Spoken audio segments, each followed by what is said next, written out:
today we are presented with a gospel that teaches us a unique lesson, I think, that presents us in today's particular climate space for learning. What do I mean by that? Let's take a look at St. Paul and what he has to say today. He says that he is here, or that he is here to proclaim Christ's message as Christ has done to the uncircumcised. In other words, the Gentiles. Where does this tradition of including Gentiles come from? In today's political climate, I know I spoke about this very recently, anti-Semitism is on the rise. And I think it's important to understand the context for which inclusion of Gentiles in the church came, as a means to combat this anti-Semitism. Let's start with the man who related the message of Gentile inclusion to us. You see, Paul was related that message by Jesus in his various encounters with him as an apostle, but the idea didn't directly come from Jesus. It came from the tradition that Paul was already in. Look today at the reading from Isaiah. He shall judge the poor with justice, but on that day the Gentiles will seek out the root of Jesse. The Gentiles. Going back even further, can any of you guys tell me what the first prophet who spoke of his promised receive from God that Gentiles would be included? Who was that? Abraham?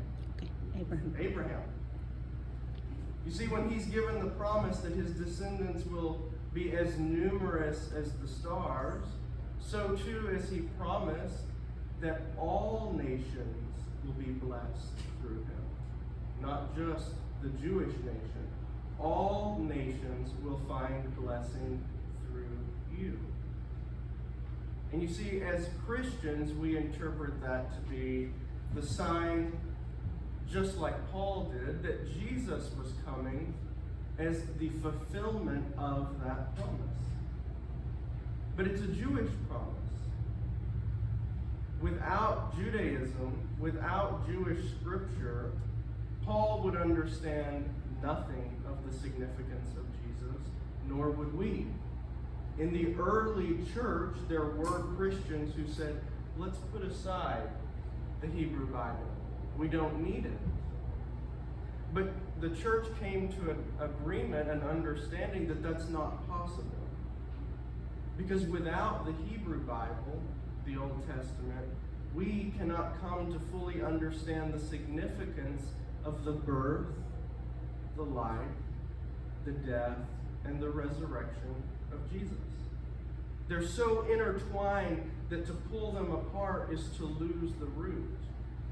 Because without Abraham's promise, or the promise relayed to him, how can we come to understand Jesus and what he is to us?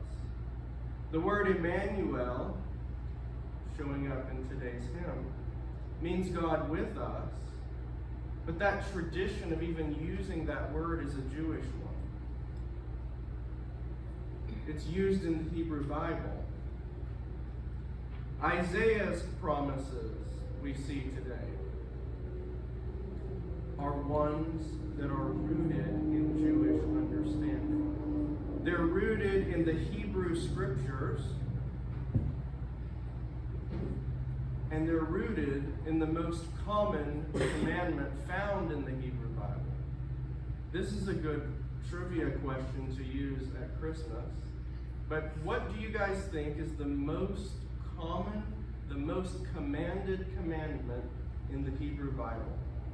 In a book relaying, at many points, various commandments. Love, it's an expression of the love thy neighbor, absolutely. To welcome the foreigner among you as one of your own. To treat the alien who resides within your borders as a native. In various ways, the same thing is resaid, and it's the most restated, most common commandment. Why? Well, for what follows usually, which is because you were an alien in Egypt. You were a foreigner in Egypt. You were the mistreated immigrant in Egypt. And so all of these fundamental Christian doctrines, like welcoming your neighbor, like loving your neighbor, like treating those who are foreign immigrants among you as one of your own, these core tenets of our faith, they came from Judaism. And so to lose that context, to get caught up in some sort of counterfactual narrative that Jewish people are evil, is to betray the entire scripture. Paul was Jewish. Jesus was Jewish. The people in the scripture that aren't Jewish are usually labeled as not Jewish, as whatever they are, because it is so numerous that they are Jewish. It's so plain that most of them, if not 99% of them, are. And so today, our commandment is to recognize that this is a feature, not a bug. In other words, the inclusion we see Paul giving to us is a part of the scripture. It's a part of what it means to be Jewish, to understand that God's promises is for all. God's promises are for all. Our call to action